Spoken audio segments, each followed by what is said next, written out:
He was just like, man, see, if they can do it, I can do this too, man. Then he just looked down at me and he smirked and like chuckled as he walked out the room. He just looked down like, and just walked out the room and started writing rhymes or whatever he was doing, and I didn't get it. I didn't know what was going on. It's so ignorant.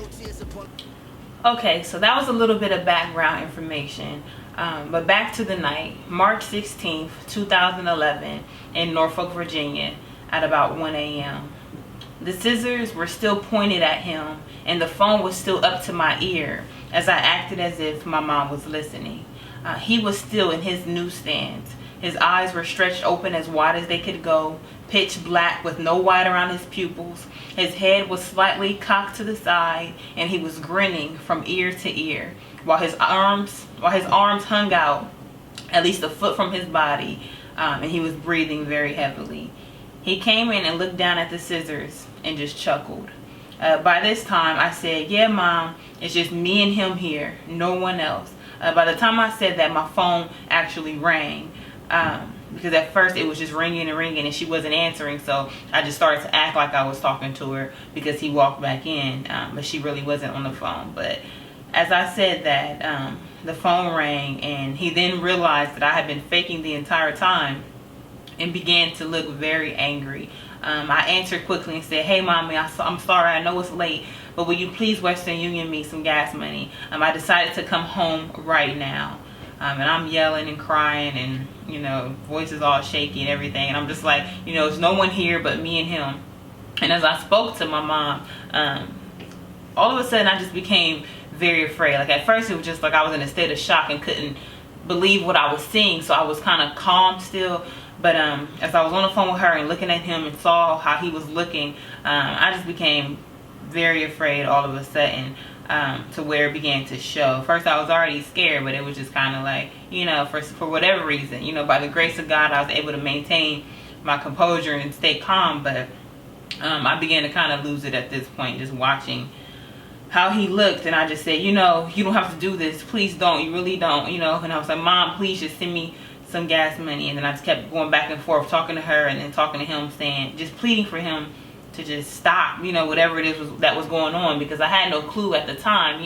I was completely ignorant to any spiritual presence or, anything like that. I wouldn't have understood what was going on at that time, and I still didn't until later when God finally revealed, all the details about it. So at this point, I just see him, in that same stance, and I'm on the phone with my mom, and by this point, she realized, she sensed the fear in my shaky voice and just asked, "Are you okay, Juanita? What is going on over there?" And I just responded. I said, "Mommy, I'm leaving right now and going to 7-Eleven. The money will be there, right?" And she just said, "Yes, Juanita." And then I just said, "Don't hang up, Mommy." And during the conversation, he had left the room, and then he kind of like rushed back in and like started charging towards me with a towel in his hands. So I lifted the scissors up towards him, and I backed up towards the open window, and then began to walk backwards out of the room. Then he began to walk backwards out of the room, and then he came back in with a plastic trash bag and began walking very slowly towards me, and then halfway there he just stopped.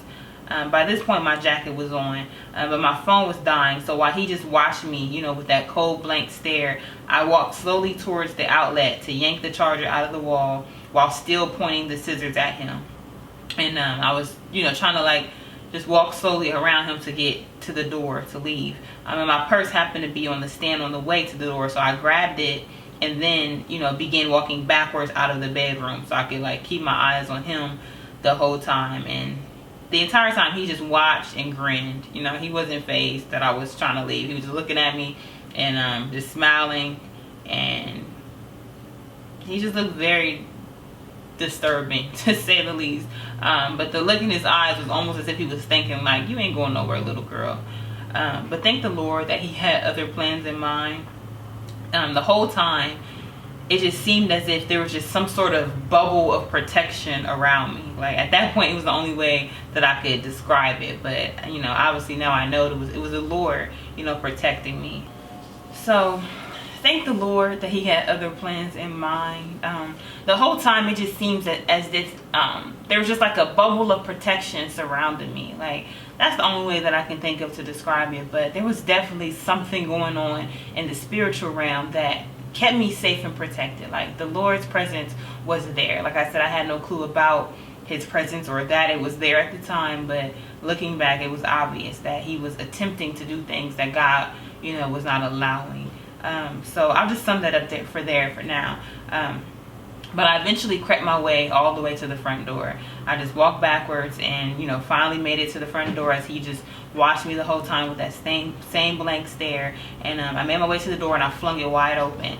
He was still in his same stance, and at that point I could have easily just ran and yelled for help, but I was just so confused and curious as to what was really going on, that I just couldn't leave yet. I just, for whatever reason, ignorant, I just needed to see more. So, I got my way to the door and he was still in the apartment, just watching me as I stood by the door. And I was just like, will you get my contact case out of the bathroom for me? Because at this point I'm just looking at him and he's looking at me and I'm just watching, just like almost in amazement, like, oh my gosh, like what is happening? But I asked him to get the contact case and he was just like, you get it. And in mind, he still had that same, his voice wasn't the same, he still had that deepened tone, that I never heard from him before. He said, you get it. But then he slowly walked backwards and grabbed it for me. He was watching me the whole time, but he walked backwards, he grabbed it off a little stand, and then he started walking back towards me. And as he did, he just had his hands out and he was just like walking slowly and just like looking at me, and I'm walking backwards. I had my hand out, but as he was walking towards me with his hand stretched out, I had my hand stretched out, walking backwards towards him so that he couldn't get close enough to where he could grab me, and I wouldn't be able to get out of the door. So he's walking towards me, I'm walking backwards out of the door, and then once I got to the door, I hurried and grabbed the contact case, and then like I just started to run. So like I grabbed it, I ran. There was like the apartment, when you go out of our apartment building, out of the door, there's another door to the actual apartment building. So I ran out of the first one and then I got to the second one, and by the time I got to that point, he started to like run towards me. So as he was running after me, I ran to the car.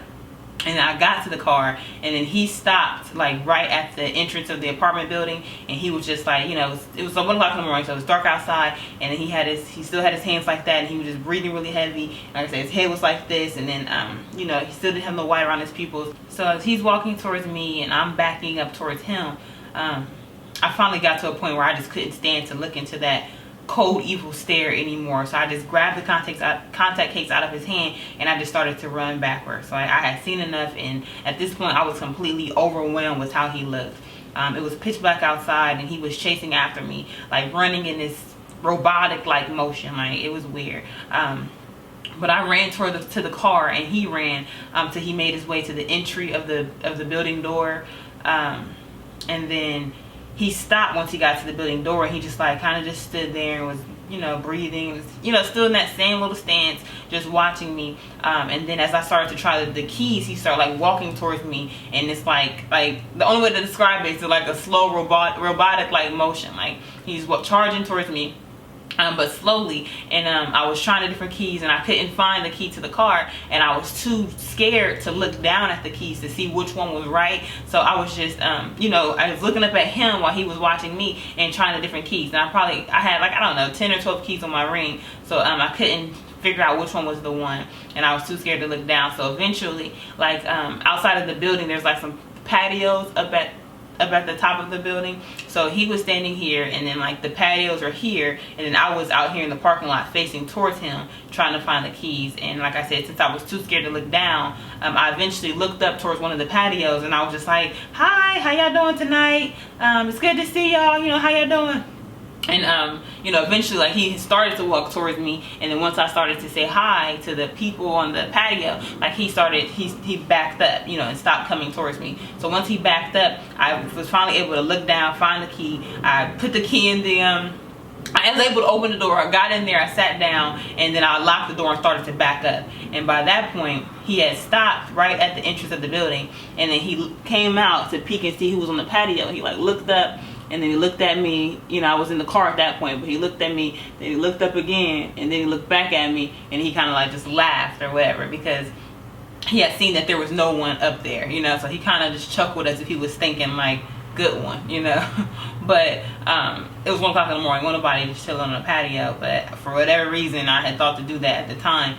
And then by that point I was parked in the middle of the street, and then he like I said, the whole time, from the time that he was laying on the bed and had said, you know, I can't believe you let me kiss you, and just throughout the whole time being in the apartment, he didn't sound like his normal self, and his eyes didn't go back to normal, or they didn't close any to where he started to blink again or nothing. He was like that the whole time. But now, once I pulled off a little bit, I should have just zoomed off and just left at that point. But of course, I just kept feeling like I just needed to see more, like needed to see like what was going on, you know. So I backed up out of the parking lot, but I stopped to where I could still, you know, see him. And at that point, he had like changed back to, you know, how I normally knew him. You know, his eyes wasn't black anymore. The white around his pupils was back. He wasn't breathing all heavily. You know, he was back to normal. He was just standing there, and he was just like trying to trick me, basically. He was like, what you doing, Juanita? Like, what happened? What are you doing? You know, just come back in here. You can't leave me here like this. You know, and then he started to act like he was crying. Like, it was so obvious that he was faking, but he started to act like he was crying. He was like, Juanita, you can't just leave me in here like this. What you doing, girl? Like, I ain't got no phone. I gotta call somebody. Like, where you going all of a sudden? Like, what's happening? You know, and then this was the first time that he had spoke in his normal tone too, since he had said, I just can't believe you let me kiss you. Like, his voice went back to normal, everything. So from that moment, like I said, his eyes went back normal. He started acting normal again and saying I didn't have a phone, and all of that. And my mom was on speaker the whole time, so she heard all of this, from him talking crazy to him going back to normal. You know, she was just on speakerphone the entire time.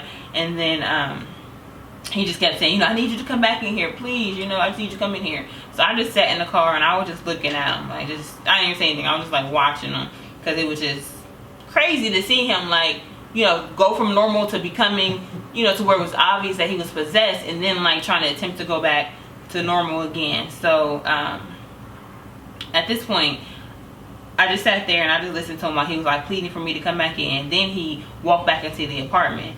And then when he walked back in, I was just, you know, told my mom, I'll keep you on speaker, but don't say anything. So I just had her on speakerphone, and then I could see in the apartment, because earlier when he first came in with the trash bag, I had jerked open the blinds, just hoping that somebody could see what was going on. So he just walked back into the room, and the bedroom was pretty small, so I could see wall to wall just from the window being open. And he just began, like I said, pacing back and forth just at least 20 to 30 times. He had his hands on his ears like this, and he was just like breathing very heavily, and he was just like running from wall to wall, pretty much like going at a sprint speed, back and forth. And I was just watching, just looking like, you know, what is going on with him? And I'm on the phone with my mom still, and like I said, he stomped back and forth, and then after like 20-30 times going back and forth, he left the room. So I was like, at that point, you know, I'm looking to see where he went, and I heard him lock my doors, and I'm looking out just to see, you know, if he had went to just another room in the house, or if he was coming back outside. So he came back outside after pacing back and forth, and he was just like, just come back in here, Juanita, I just want to talk, you know. And I was like, well, talk from over there. You know, if you come any closer, I'm leaving, and I promise you I'm never coming back. And he insisted on still walking towards the car and completely disregarded what I said about, you know, don't come closer, I'm going to leave. So he kept walking towards me, so I pulled off. I pulled off into the street. So we were like in one of the, like a parking lot, but you can pull off into the main street and then still be like at a distance where you could see him. So I did that. I pulled out of our parking lot, you know, because he started getting closer to me, and I got to the middle of the street, and then of course I stopped again. Guess I still just needed to see more. So I stopped in the middle of the street, and he followed after me, but he kept his distance this time. Like, he didn't try to get like right to the car window. He stayed at least, you know, 15-20 feet away. So I was in the middle of the street. He was about 20 feet away, and at this point, all I can say is just things got even scarier for me. It was like I was facing the demons for like 15-20 seconds, and then he would go back to normal for like 15-20 seconds, and he did this like 6 or 7 times.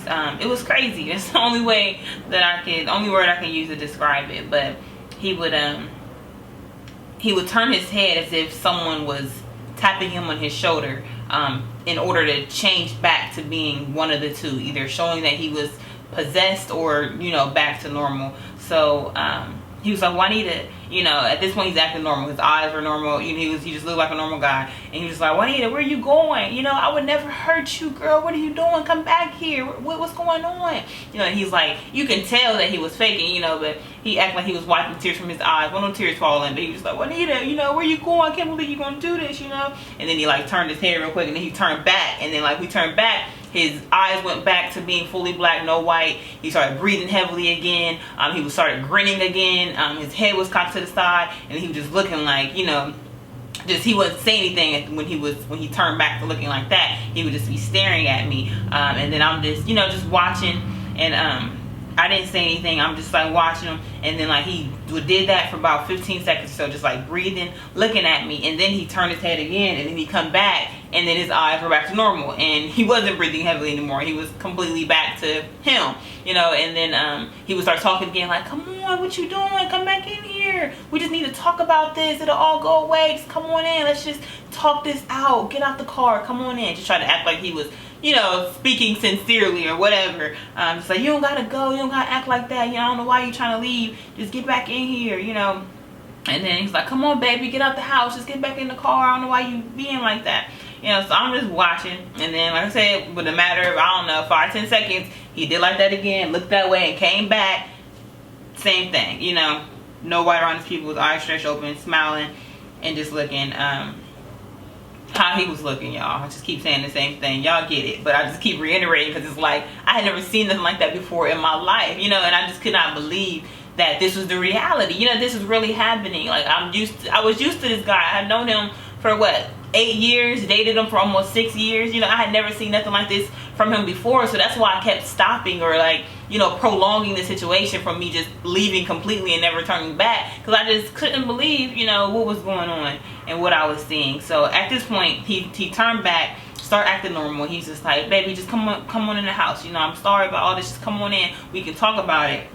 And I was just like, you know, I started to act like I was gonna come back in. So I was like, okay, you want me to just get out the car? Okay, I will. I'll just, you know, I'll come back in, you know, we'll talk about this and everything go back to normal, right? You know, I'll get out the car. And then, like I said, he was acting normal again. He's wiping his tears like, yeah, you know, just come back in, it's okay. So I'm like, okay, you want me to just come back in? Just acting like I was going to. And then at this point, he was like unable to hide his excitement. Like, he was trying to act like he was crying, but once I had like acted like I had let my guard down, I was gonna come back in immediately. Like, he didn't even turn around this time. He was still just crying, looking at me like, just come back in. And then his eyes just grew black all over again. Like, as soon as I said, you want me to just come in? His eyes went black without even turning. And then he started, you know, went back to that same stance, breathing very heavily. Eyes went back to being black. He started grinning, and then his tone even deepened again. Like, first he was just like, just come back on in, Juanita, you know, I'm sorry, baby, just come in, you know. And I was in the car, like I said, and once he heard me say that I was going to come back in, his eyes grew black, and then his tone deepened again, you know. So he went from saying, yeah, Juanita, just come on in, baby, I'm sorry about this, to it deepened, like, yeah, just come on back in here, come on, you know. It deepened again or whatever. And then at that point, I just was overwhelmed. I was ready to pull off. I'm like, I'm done, I've seen enough, you know. And I had just yelled, I don't know why I said this, but I was just like, you think I'm stupid, you know. And then it all just started to like come together, you know, by the grace of God. Like, this is not how he revealed everything to me, but in this moment, like, pieces were revealed. So I was just like, you think I'm stupid, you know, you were going to kill me, you're trying to be like everybody on TV, I can't believe you, you know, you can't kill me, I'm innocent, I'm innocent. I just kept yelling that. Lord knows that's a lie, you know, wicked, evil, wretched, all of that. But I was just yelling, you know, I'm innocent, you can't kill me, you know. And if only you can see what I saw. Like, his demons and whoever else that was inside of him were furious. Like, if only looks could kill, his plan would have succeeded. So he was still in his same stance, and he just began marching towards the car. Like, as I was saying that, he just was like, you know, back to the crazy looking stance, and then just start marching towards the car. And then for whatever reason, I just threw up the peace sign, and I put the pedal to the metal. I did like 95 in the 35 zone, and he literally ran and chased after the car until I lost him. So at that point, I thought that I had escaped, you know. This night was over. I was about to drive home and never return or speak to him again. oh boy had gone crazy. Like, that's all that my ignorance could conjure up. But later God revealed to me how it was him that made his demonic possession, you know, very obvious. You know, demons, they didn't plan to reveal themselves to me at all. They were just to kill me at the appointed time and then go on about their business. But God had kind of caused like confusion amongst them and made his possession be obvious, you know, so that I can know what was going on and never return. Because that, like I said, as wrapped up as I was in that boy, like, he had to make that clear that something deeper was going on in order for me to leave and never return and never speak to him again, or never be, you know, for the opportunity to never present itself for me to ever think that things were okay to go back to that relationship, you know. So he made it clear what was going on in that moment. So I drove down the street, you know, like I said, I was flying on 95 and the 35, and I just thought that, you know, I had escaped. I got away, you know, that was the end of it. I didn't have to worry about anything like that anymore. I would never talk to him again. And, you know, just thank God that I got away. But as I drove down the streets, my feelings of relief didn't last long. He was only half of the battle. And this night has just begun. And from here, honestly, that wasn't anything in comparison to what was to come. You know, because the night just got more frightening, to say the least.